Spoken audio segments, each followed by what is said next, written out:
Good morning friends. இன்றைக்கி நம்ம என்ன டாபிக் பார்க்க போகிறோம் அப்படின்னா சாயில் மெக்கானிக்ஸில் கன்சாலிடேஷனோட கண்டினியூட்டி பார்க்க போகிறோம். சரிங்களா? எஸ், ப்ரீவியஸ் வீடியோவில் வந்து பார்த்திங்கன்னா கன்சாலிடேஷன் என்னென்னு பார்த்தோம், என்ன தியரி யூஸ் பண்ணுறாங்கன்னு பார்த்தோம், கோஎஃபிஷியன்ட் ஆஃப் கம்ப்ரசிபிலிட்டின்னு என்னென்னு பார்த்தோம். சரிங்களா? So coefficient of compression or compression index அப்படின்னு என்னென்னு பார்த்தோம். சரிங்களா? ஸோ அதனோட வேல்யூஸ் எல்லாம் பார்த்தோம். ஸோ எதை பேஸ் பண்ணியிருக்கு, லிக்விட் லிமிட்டை பொறுத்து எப்படி சேஞ்ச் ஆகும், அண்டு வாய்ட் ரேஷியோ பொறுத்து எப்படி நமக்கு ஃபார்முலா இருக்குது, டிஸ்டர்ப்டு அண்ட் அன்டிஸ்டர்ப்டு சாயில் சாம்பிளுக்கு நம்ம பார்த்தோம். சரிங்களா? ஸோ இப்போ நம்ம என்ன பார்க்க போகிறோம் அப்படின்னா over consolidation ratio. So what is mean by over consolidation ratio? So OCR அப்படின்னு சொல்லுவாங்க, maximum applied stress in past. அதாவது முன்னாடி நம்ம வந்து பார்த்திங்கன்னா maximum applied stress divide by effective stress in the soil, existing effective stress in the soil தான் நமக்கு பக்கா டெஃபினிஷன்ஸ். ஓகேங்களா? ஸோ இது நீங்கள் இப்படி ஞாபகம் வச்சுட்டீங்க அப்படின்னா உங்களுக்கு ஒரு 1 மார்க் கொஸ்டினுக்கு வந்து யூஸ் ஆகும். ஓகேங்களா? நமக்கு டேட்டா கொடுக்கும்போது நமக்கு வந்து பார்த்திங்கன்னா அது வந்து யூஸாக இருக்கும். சரிங்களா? Yes. So over consolidation ratio is equal to maximum applied stress in past divided by existing effective stress in the soil அப்படின்னு நம்ம சொல்கிறோம். சரிங்களா? எஸ். அதாவது அப்ளைடு ஸ்ட்ரெஸ் நம்ம எவ்வளோ பண்ணியிருக்கோம் முன்னாடி, ஆல்ரெடி எக்ஸிஸ்டிங் எஃபெக்டிவ் ஸ்ட்ரெஸ் அந்த சாயிலில் என்ன இருக்குது, இது வந்து அப்ளைடு ஸ்ட்ரெஸ் பி பை ஏன்னு வச்சுக்கோங்க, ஆர் கியூ பை ஏன்னு வச்சுக்கலாம். எக்ஸிஸ்டிங் எஃபெக்டிவ் ஸ்ட்ரெஸ் என்ன இருக்குது, அது ரெண்டுக்குள்ள ரேஷியோ தான் நமக்கு ஓசிஆர் அப்படின்னு சொல்லுவோம், over consolidation ratio. Okay. So இந்த ஓசிஆர் வேல்யூ கிரேட்டர் தென் 1 இருந்தால் அது வந்து ஓவர் கன்சாலிடேஷன் சாயில் அப்படின்னு சொல்லுவாங்க. Over consolidation clay or over consolidation சாயில்னு சொல்லுவாங்க. சரிங்களா? இது வந்து பார்த்திங்கன்னா எப்படி பிஹேவ் பண்ணும் அப்படின்னா டென்ஸ் சாண்ட் மாதிரி பிஹேவ் பண்ணும். ஓவர் கன்சாலிடேஷன் வந்து பார்த்திங்கன்னா நமக்கு டென்ஸ் சாண்டை நமக்கு பிஹேவ் பண்ணும். எஸ். அடுத்து வந்து ஓசிஆர் ஈக்குவல் டு 1, அதாவது ஓசிஆர் வேல்யூ நமக்கு இந்த நியூமரிக்கல் வேல்யூ 1 இருந்துச்சு அப்படின்னா என்சிசி நார்மல் கன்சாலிடேஷன் கிளே அப்படின்னு சொல்கிறாங்க, நார்மல் கன்சாலிடேஷன் சாயில் அப்படின்னு சொல்கிறாங்க. இது எப்படி பிஹேவ் பண்ணும் அப்படின்னா லூஸ் சாயில் மாதிரி பிஹேவ் பண்ணும், லூஸ் சாண்ட் மாதிரி நம்ம பிஹேவ் பண்ணும். சரிங்களா? ஞாபகம் வச்சுக்கோங்க. ஓசிஆர் வேல்யூ லெஸ் தென் 1 அப்படின்னா under consolidation soil or under consolidation clay அப்படின்னு சொல்லுவாங்க. இது ரொம்ப ஒரு முக்கியமான ஒரு 1 மார்க் கொஸ்டின் எதிர்பார்க்கலாம். ஓகே. எஸ். இப்போ வந்து பார்த்திங்கன்னா அந்த ஓசிஆர் வேல்யூ வச்சு ஓவர் கன்சாலிடேஷன் ரேஷியோ வச்சு நமக்கு இந்த coefficient of consolidation compression index, ஓகேங்களா, சரி, compression index and coefficient of recompression அப்படின்னு சொல்லுவோம். சரிங்களா? Coefficient of recompression and coefficient of compression, compression index, coefficient of recompression, அது எப்படி நமக்கு வேரி ஆகுது அப்படின்னு நம்ம பார்க்க போகிறோம். சரிங்களா? எஸ். இது வந்து பார்த்தீங்கன்னா நமக்கு வந்து இந்த இடத்துல ஸ்ட்ரெஸ், இது நம்ம ஆல்ரெடி பார்த்தாச்சு, நமக்கு ஸ்ட்ரெஸ் வேல்யூ. இது வந்து பார்த்தீங்கன்னா நமக்கு வாய்ட் ரேஷியோ. ஓகே. ஃபஸ்ட்டு இனிஷியலாக வந்து பார்த்தீங்கன்னா ஓவர் கன்சாலிடேட் கிளே எப்படி இருக்கணும், நமக்கு ஒரு கர்வ் மாதிரி நமக்கு இருக்கும். சரிங்களா? ஓவர் கன்சாலிடேஷன் வந்து கிளே நமக்கு இப்படி இருக்கும், stress versus void ratio or void ratio versus stress வந்து பார்த்தீங்கன்னா நமக்கு இருக்கும் கர்வாக இருக்கும். பட் ஆனால் அது நமக்கு எப்படி லீனியர் அப்படின்னு சொல்லிட்டு அஷ்யூம் பண்ணார் இல்லைங்களா, டெர்ஸ் ஆகி கர்வ் இஸ் லீனியர் அப்படின்னு சொல்லிட்டோம். சரிங்களா? எஸ். இது வந்து கன்சாலிடேஷனுக்கு. ஓகே. அடுத்து வந்து பார்த்திங்கன்னா நார்மல் கன்சாலிடேஷன், அதாவது compression index normal consolidation clay வரைஞ்சினா சிசி வேல்யூ எப்படி இருக்கும், நமக்கு லீனியர் இருக்கும். நம்ம ஆல்ரெடி வெர்ஜின் கர்வ் ஆல்ரெடி நம்ம பார்த்தாச்சு. ஓகே. எஸ். ஸோ இந்த சிஆர் வேல்யூ கண்டுபிடிக்கிறதுக்கு நமக்கு எந்த ஒரு ஃபார்முலா ஒரு கிடையாது நமக்கு. ஸோ அதனால் என்ன பண்ணுறாங்க, CR is equal to 1/5 to 1/10 of compression index அப்படின்னு சொல்லுவோம். 1/5 to 1/10 ஆஃப் கம்ப்ரஷன் இண்டெக்ஸ் அப்படின்னு சொல்லி இந்த வேல்யூ எடுத்துக்கிறாங்க. ரொம்ப ரொம்ப முக்கியம். ஓகே. சம்டைம் கொஸ்டின் கேட்பாங்க, நம்ம பிரைமரி செட்டில்மெண்ட் கண்டுபிடிக்கும் போது settlement is equal to cc into h naught divided by 1 plus e naught into log of sigma naught plus delta sigma divided by sigma naught ன்றது நம்ம ஃபார்முலா. ஓகேங்களா? நேற்று பார்த்தோம் இல்லைங்களா அந்த ஃபார்முலா, அதை நான் எக்ஸ்பிளைன் பண்ணல, வருவோம். அந்த formula primary settlement is equal to yes, so CC into H naught, இது வந்து செகண்டரி செட்டில்மெண்ட்டு. பிரைமரி செட்டில்மெண்ட் வந்து பார்த்தீங்கன்னா CC into H naught 1 + e naught log of sigma naught plus delta sigma. So இந்த இடத்துல வந்து பார்த்தீங்கன்னா ஓவர் கன்சல்டேஷன் சொல்லும் போது சிசிக்கு போகிற சிஆர்னு நம்ம போடணும் இந்த இடத்துல, அவ்வளோதான், வேறு எந்த ஒரு வித்தியாசமும் கிடையாது. சரிங்களா? எஸ். ஸோ ஓசிஎஸ் அப்போது இந்த கர்வு கவனிங்க நிமிஷம், இதில் சின்ன ஒரு எக்ஸ்ப்ளனேஷன் இருக்குது. என்னென்னா இனிஷியல் டைம் ஈக்குவல் டு 0 அப்படிங்கும் போது அந்த இடத்துல எந்த ஒரு ஸ்ட்ரெஸ்ஸுமே நம்ம அப்ளை பண்ண மாட்டோம், எந்த ஒரு ஸ்ட்ரெஸ்ஸுமே இருக்காது. அப்போ அந்த இடத்துல இருக்கக்கூடிய ஸ்ட்ரெஸ் என்னென்னா pore water pressure. T equal to 0 at the time the stress is applied stress is pore water pressure அப்படின்னு சொல்கிறோம். அப்போ அப்ளைடு ஸ்ட்ரெஸ் நம்ம அப்ளை பண்ண மாட்டோம், பட் இருந்தாலும் அந்த இடத்துல ஸ்ட்ரெஸ் வந்து பார்த்திங்கன்னா இருக்குது. அது வந்து எந்த டைமில், டைம் ஈக்குவல் டு 0 அப்படிங்கும்போது. அப்போ அந்த இடத்துல இருக்கக்கூடிய ஸ்ட்ரெஸ் என்னென்னா போர் வாட்டர் ப்ரெஷர். இது ரொம்ப முக்கியமான ஒரு கொஸ்டின் கேட்டிருக்காங்க. ஓகே. இந்த கர்வு கேட்டிருக்காங்க. டென்ஸ் சாண்டுக்கு நார்மல் கன்சாலிடேஷன், ஓவர் கன்சாலிடேஷன்ல எப்படி பிஹேவ் பண்ணும், டென்ஸ் சாண்ட் மாதிரி பிஹேவ் பண்ணணும், நார்மல் கன்சாலிடேஷன் லூஸ் சாண்ட் மாதிரி பிஹேவ் பண்ணணும், அதனுடைய கர்வு என்னன்னு சொல்லிட்டு கேட்டிருக்காங்க. ஓகே. எஸ். மீன்ஸ் அதனுடைய கிராஃப் எப்படி இருக்குன்னு சொல்லிட்டு. நெக்ஸ்ட் வந்து பார்த்தீங்கன்னா OCS over consolidation soil like dense and delta வந்து லெஸ்ஸாக இருக்கும். எஸ், சாயில் வந்து டென்ஸாக இருக்கும்போது நமக்கு வந்து டெல்டா வந்து லெஸ்ஸாக இருக்கும். ஓகேங்களா? சாயில் லூஸாக இருக்கும்போது delta is more, normal consolidation clay is more settlement அப்படின்னு சொல்கிறோம். ரொம்ப ரொம்ப முக்கியமான question. Coefficient of recompression, yes, coefficient of recompression CR is equal to 1/5 to 1/10 of CC. ரொம்ப ரொம்ப முக்கியமான 1 மார்க் கொஸ்டின். ஒரு டைம் டிஆர்பியில் இந்த ரிலேஷன் கேட்டிருக்காங்க. Okay. Coefficient of volume of compressibility. Coefficient of compressibility அப்படின்னா AV is equal to delta e divide by delta sigma. Already நம்ம பார்த்தாச்சு. ஓகேங்களா.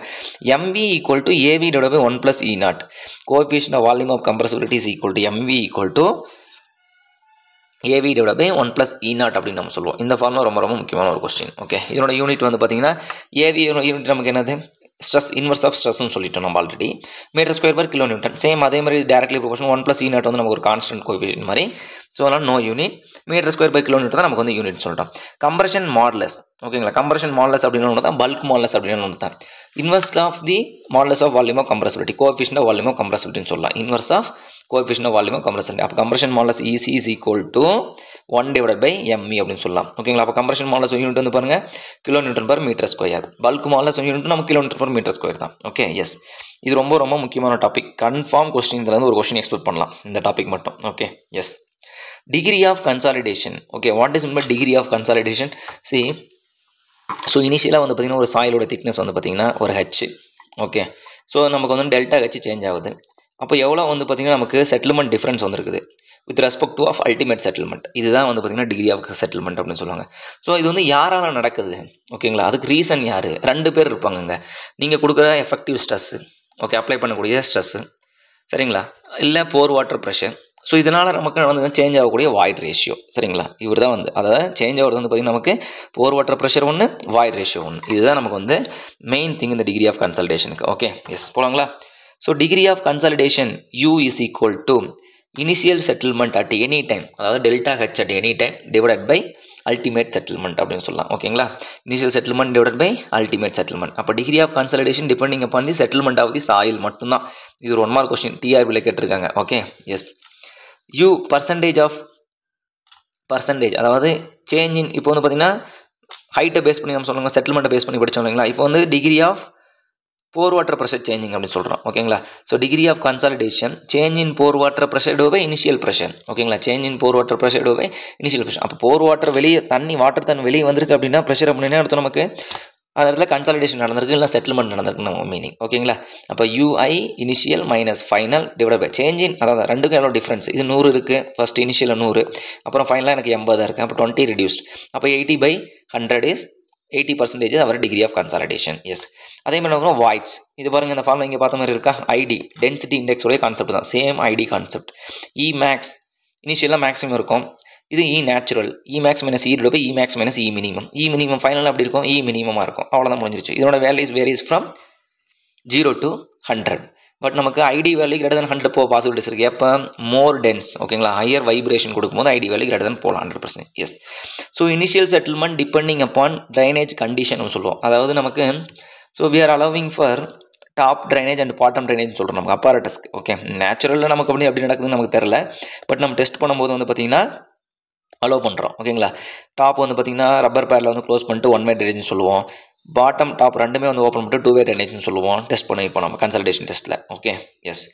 So initial settlement depending on the 1 way and 2 way drainage அப்படின்னு சொல்கிறோம். Final settlement is constant for all condition. See, final settlement. Okay, final settlement depending neither and nor drainage condition அப்படின்னா constant. ஓகேங்களா. இப்போ இப்படி question கொடுத்துருவாங்க, ஒரு பேஜுக்கு எல்லா டேட்டாவும் கொடுத்துருவாங்க, சரிங்களா. இனிஷியல் செட்டில்மெண்ட் கொடுத்துருவாங்க, போர் வாட்டர் ப்ரெஷர் கொடுத்துருவாங்க, வாய்ட் ரேஷியோ கொடுத்துருவாங்க, டென்சிட்டிம்பாங்க, சேஞ்சின்ற போர் வாட்டர் ப்ரெஷர் இவ்வளோ சேஞ்ச் கொடுத்துருவாங்க. இந்த ஃபைனல் செட்டில்மெண்ட் ஆஃப் சாயில் வந்து பார்த்திங்கன்னா ஒரு 100 mm கொடுத்துருவாங்க. ஃபைனலாக அவங்க கேட்குறது என்ன பார்த்தீங்கன்னா, ஸோ இயர் இஸ் இன்க்ரீசிங் 100 ஒரு 10 years to 20 years, what is the final settlement? Nothing. நீ 100 வருஷம் ஆனாலுமே ஃபைனல் செட்டில்மெண்ட் வந்து எங்களுக்கு சேஞ்ச் ஆகாது, அதே வேல்யூ தான், அதே 100 mm தான் எங்களுக்கு. Okay, yes. ஸோ இதை டிபெண்ட் பண்ணி வரக்கூடியதான் நமக்கு டைம் ஃபேக்டர். ஓகேங்களா. அந்த டைம் ஃபேக்டர் வந்து பார்த்திங்கன்னா ஃபைனல் செட்டில்மெண்ட்டுக்கு எங்களுக்கு வந்து கான்ஸ்டண்ட்டாக தான் இருப்போம், எந்த ஒரு சேஞ்சஸும் கிடையாது. ரொம்ப ரொம்ப முக்கியமான 2 மார்க் கொஸ்டின். ஓகேங்களா. கேட் எக்ஸாமில் வருஷம் சாயில் மெக்கானிக்ஸ் கன்சல்டேஷன் டாப்பிக்கில் இந்த கொஸ்டின் இல்லாத கொஸ்டின் பேப்பரே இருக்காது. Confirm 2 mark. ஓகேங்களா. Yes. So time factor TV equal to CVT divide by D square. ஓகேங்களா. டைம் ஃபேக்டர் இந்த ஃபார்முலா வச்சுக்கோங்க. Time factor TV is equal to CVT divide by D square அப்படின்னு சொல்லுவோம். What is mean by CV? Coefficient of consolidation. T time, year, ஓகேங்களா. D ஸ்கொயர்ன்றது depth of the drainage அப்படின்னு சொல்லுவோம். Depth of the thickness of the soil sample, அவ்வளோதான். Depth of தி ட்ரைனேஜ்னு சொல்லுவோம். ஓகேங்களா. Thickness of the soil sample D அப்படின்னு சொல்லலாம். அப்போ இது ஒன் வே ட்ரைனேஜாக இருந்தால் H is equal to H தான் எங்களுக்கு, அதாவது டி ஈக்குவல் டு டி தான் நமக்கு. ஒன் வே ட்ரைனேஜ் அப்படின்னா டி ஈக்குவல் டு டி தான் எங்களுக்கு. ஓகேங்களா. டூ வே ட்ரைனேஜாக இருந்துச்சுன்னா D equal to D by two, ஆஃபாக எங்களுக்கு குறையுது. இதை ஞாபகம் வச்சுக்கோங்க. எஸ். ஓகேங்களா. எஸ். அப்போ இந்த டைம் ஃபேக்டர் எதை டிபெண்ட் பண்ணியிருப்பாங்க? டிகிரி ஆஃப் கன்சல்டேஷன் டிபெண்ட் பண்ணியிருப்பாங்க எங்களுக்கு. அப்போது அதில் 2 வேல்யூ கொடுத்துருக்காங்க. அப்போ degree of consolidation value percentage of degree of consolidation is more than 60% ஒரு ஃபார்முலா வச்சிருக்கோம் டைம் ஃபேக்டர் கண்டுபிடிக்கிறதுக்கு. லெஸ் தென் 60% ஒரு ஃபார்முலா வச்சிருக்கோம் டைம் ஃபேக்டர் கண்டுபிடிக்கிறதுக்கு. சரிங்களா. அப்போ time factor TV is equal to pi D square divide by 4 அப்படி நான் வச்சுக்கோங்க. ஏரியா ஃபார்முலா மாதிரி பை யூ ஸ்கொயர்டு பை 4. ஓகேங்களா. இது எப்போ degree of consultation less than or equal to 60% அப்படின்னா 60% அப்படின்னா. சரிங்களா. எஸ். இப்போ degree of consultation greater than 60% ஒரு ஃபார்முலா. என்ன ஃபார்முலா அது? 1.78 minus log of 0.93 log of 100 minus U அப்படின்னு சொல்லுவோம். இது ஒரு ஃபார்முலா.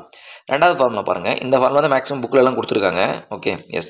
ரெண்டாவது ஃபார்முலா என்ன சொல்கிறாங்க? TV is equal to minus 0.93 log of 1 minus U minus 0.085. நீங்கள் 2 ஃபார்முலா நீங்கள் யூஸ் பண்ணி போட்டாலும் டிவி வேல்யூ சேம் தான் வரும். ஒருவேளை எக்ஸாமில் வந்து பார்த்தீங்கன்னா இந்த ஃபார்முலா கேட்குறாங்க, இந்த ஃபார்முலா கேட்குறாங்கன்னா நீங்கள் ஞாபகம் வச்சுக்கோங்க. ஓகேங்களா. ரொம்ப ரொம்ப முக்கியமான ஒரு கான்செப்ட். ஓகே. சரிங்களா. Next போகலாங்களா.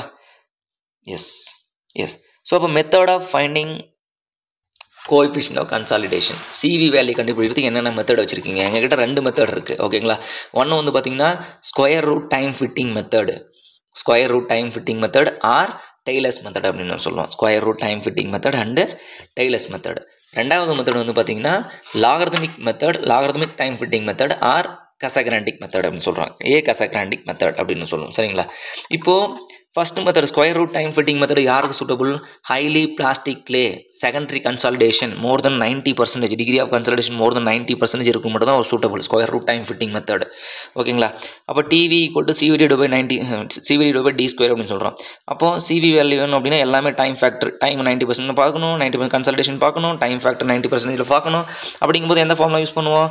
TV value greater than or equal to 60 formula தான் நம்ம வந்து யூஸ் பண்ணி கண்டுபிடிப்போம். சரிங்களா. என்ன கண்டுபிடிக்கிறதுக்கு? டைம் ஃபேக்டர் கண்டுபிடிக்கிறது. U value greater than 60%. Okay. Logarithmic method இவர் யார்? இவர் ஒரு நார்மல் மெத்தட், நார்மல் கன்சல்டேஷன் கிளேக்கு வந்து பார்த்தீங்கன்னா டிகிரி ஆஃப் கன்சல்டேஷன் வந்து பிரைமரி லெஸ், அதாவது 50% லெஸ் தென் 50% வந்து பார்த்தீங்கன்னா இவரை யூஸ் பண்ணிக்கலாம். இந்த கொஸ்டின் ஒரு டைம் கேட்டிருக்காங்க. Square root time fitting method most suitable for high plastic secondary consolidation அப்படின்னு சொல்லுவோம். ஹை பிளாஸ்டிக் செகண்டரி கன்சாலிடேட்டட் சாயிலுக்கு வந்து ரொம்ப ரொம்ப சூட்டபிள் அப்படின்னு சொல்கிறோம். சரிங்களா. எஸ். நெக்ஸ்ட் பாருங்கள். Load or stress is increasing compared to previous load. Why? Okay. Soil maintain normal consultation. இது என்ன கொஸ்டின்னா, ஒரு டைம் வந்து பார்த்தீங்கன்னா கன்சல்டேஷன் பண்ணும்போது 10 கிலோமீட்டர் ஃபஸ்ட் அப்ளை பண்ணுவோம். ஓகேங்களா. போர் வாட்டர் ப்ரெஷர் வெளிவரத்துக்கு. அடுத்தது பக்கம் வந்து பார்த்தீங்கன்னா 10லேருந்து மறுபடியும் 2 டைம்ஸ் இங்கே 20 கிலோ நியூட்டன். ஓகேங்களா. இன்ட்டு 2 மறுபடியும் 20லேருந்து மறுபடியும் 40 கிலோ நியூட்டன். இது எதுக்கு அப்படின்னா soil maintaining normal consolidation clay. ஓகேங்களா. ஓவர் கன்சல்டேவும் போயிடக்கூடாது, கன்சல்டேஷன் அண்டர் கன்சல்டேஷனும் போகக்கூடாது. நார்மல் கன்சல்டேட் கிளே இருக்கிறனால த லோட் இஸ் இன்க்ரீசிங் 2 டைம்ஸ் அப்படின்னு நம்ம சொல்கிறாங்க. சரிங்களா. இந்த கொஸ்டின் ஒரு முக்கியமான நார்மல் கொஸ்டின், நோட் பண்ணி வச்சுக்கோங்க. எஸ். ஸோ இந்த compression ratio, so with respect to of percentage of consultation அப்படின்னு சொல்கிறாங்களே, இந்த கொஸ்டின் வந்து நமக்கு அதிகம் கேட்டது கிடையாது. அப்படியே கேட்டாங்கன்னா ஒன்று இனிஷியல் கன்சல்டேஷனில் எவ்வளோ இருந்துச்சு, நேச்சுரல் அதாவது 0% கன்சல்டேஷன் அப்படின்னு சொல்லிட்டு இந்த ஃபார்முலா கேட்டிருக்காங்க. Sum of the initial compression, initial compression ratio, primary compression ratio, secondary compression ratio, இந்த எல்லாத்தையும் கூட்டணும் அப்படின்னா நமக்கு வந்து 1 வரும் ஆன்சர். இது மட்டும் ஞாபகம் வச்சுக்கோங்க. ஓகே. ஸோ இது ஜஸ்ட் சும்மா நீங்கள் பார்த்து வச்சுக்கோங்க. ஓகே. இது ஒன்றும் ரொம்ப நமக்கு இம்பார்ட்டன்ட் கிடையாது, ஜஸ்ட் தெரிஞ்சு வச்சுக்கிட்டா போதும். Okay. Yes. Settlement of the sand ரொம்ப ரொம்ப முக்கியமான question. Okay. Settlement of the sand, இதில் வந்து 2 கண்டிஷன் இருக்குது. So based on that change in effective stress, okay, or increasing effective stress, sand அதாவது cohesionless soil, cohesive soil get settlement. ஓகேங்களா ஆகுது. அப்போ அந்த இனிஷியல் செட்டில்மெண்ட்டுக்கு வந்து ஃபார்முலா கொடுத்துருக்காங்க. சாண்ட் இமிடியேட் செட்டில்மெண்ட் அப்படின்னு சொல்கிறாங்க. இமிடியேட் செட்டில்மெண்ட் அப்படின்னா இமிடியேட்டாக ஸ்ட்ரெஸ் லோட் அப்ளை பண்ணும்போது எவ்வளோ செட்டில்மெண்ட் ஆகுது, அதுக்கு ஃபார்முலா வந்து பார்த்திங்கன்னா சாண்டுக்கு delta S initial settlement or immediate settlement S is equal to H divided by CS. ஓகேங்களா. H divided by CS log of sigma naught plus delta sigma divide by sigma naught அப்படின்னு சொல்லுவோம் சரிங்களா yes so இந்த formula நமக்கு கேட்டதை சும்மா தெரிஞ்சு வச்சுக்கோங்க CS is equal to 1.5 into CR divide by sigma naught அப்படின்னு சொல்லுவோம் அப்போ சிஎஸ் அப்படின்ட்டு செகண்டரி கன்சாலிடேஷன் ரேஷியோ ஓகேங்களா செகண்டரி கன்சாலிடேஷன் ரேஷியோன்னு சொல்லுவாங்க அதுக்கு ஒரு நோ யூனிட் அப்படின்னு சொல்லுவாங்க சிஆர் அப்படின்றது கோஎஃபிஷியன்ட் ஆஃப் ரீகம்ப்ரஷன் ஏன்னா செகண்டரி கன்சல்டேஷன் டென்ஸாக இருக்கும் இல்லையா ஓவர் கன்சல்டேஷன் போயிருக்கும் சரிங்களா எதை படிக்கிறீங்களோ இல்லையோ இதை கண்டிப்பாக படித்தோம்னா ரொம்ப ரொம்ப முக்கியமான கொஸ்டின் ஓகேங்களா ஒரு கிளே சாயிலுக்கு இமிடியேட் செட்டில்மெண்ட் ஃபார்முலா என்னன்னா Q into root of A 1 minus B square divided by Young's modulus of soil into influence factor அப்படின்னு சொல்லுவாங்க சரிங்களா இது வந்து பார்த்தீங்கன்னா ஒரு ஃப்ளெக்சிபிள் ஃபுட்டிங்கோடைய ஃபார்முலா ஓகே இதே வந்து ஒரு ஃப்ளெக்சிபிள் ஃபுட்டிங்லேருந்து ரிஜிட் ஃபுட்டிங் நீங்கள் கன்வெர்ட் பண்ணுறீங்க அப்படின்னா just multiple 0.8 rigid footing settlement is equal to 0.8 times of the flexible footing இந்த கொஸ்டின் வந்து பார்த்தீங்கன்னா நான் போன வருஷம் டிஆர்பி எக்ஸாம் தப்பு பண்ணிட்டேன் 0.8 கொடுத்துருந்தாங்க சரி அவங்க கிட்ட ஃப்ளெக்சிபிள் ஃபுட்டிங்லேருந்து ரிஜிட் ஃபுட்டிங் பண்ணால் மறுபடியும் நம்ம 1.25 தானே போடணும் மறுபடியும் 0.8 போட்டேன் சரிங்களா ஸோ அதனால் கொஸ்டின் என்ன கேட்குறாங்க அப்படின்றத நீங்கள் கொஞ்சம் பார்த்து பொறுமையாக போடுங்க rigid footing is equal to 0.8 times of the flexible footing okay அப்போது இது ஒரு ஸ்ட்ரிப் ஃபுட்டிங்காக இருந்தால் என்ன நடக்கும் அப்போ ஸ்ட்ரிப் ஃபுட்டிங்கான பிரெத் பர் மீட்டர் வித்துக்கு ஆகிடும் அப்போ QNB ஓகேங்க net ultimate bearing capacity QNB 1 minus B square divide by Young's modulus of soil into influence factor இந்த ஐஎஃபோட வேல்யூ வந்து 1 ஓகேங்களா ஞாபகம் வச்சுக்கோங்க ஐஎஃப் வேல்யூ வந்து நமக்கு 1 அப்படின்னு சொல்லுவோம் சரிங்களா எஸ் ஸோ அந்த Q அப்படின்ட்டு வந்து பார்த்திங்கன்னா நமக்கு வந்து ப்ரெஷர் அட்டு நமக்கு எந்த டெப்த்து கேட்குறோம் அந்த இடத்துல வந்து பார்த்திங்கன்னா நமக்கு டிஸ்ட்ரிபியூஷன் பார்த்துட்டு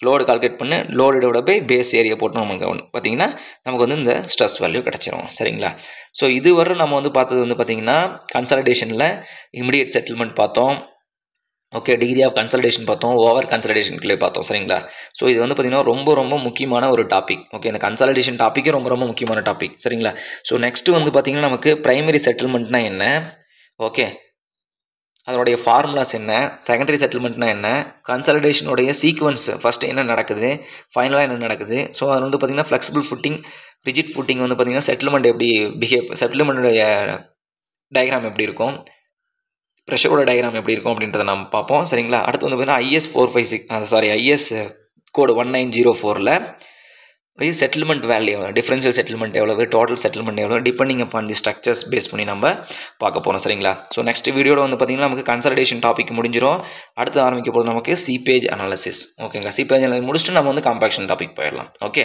okay friends thank you so much and all the very best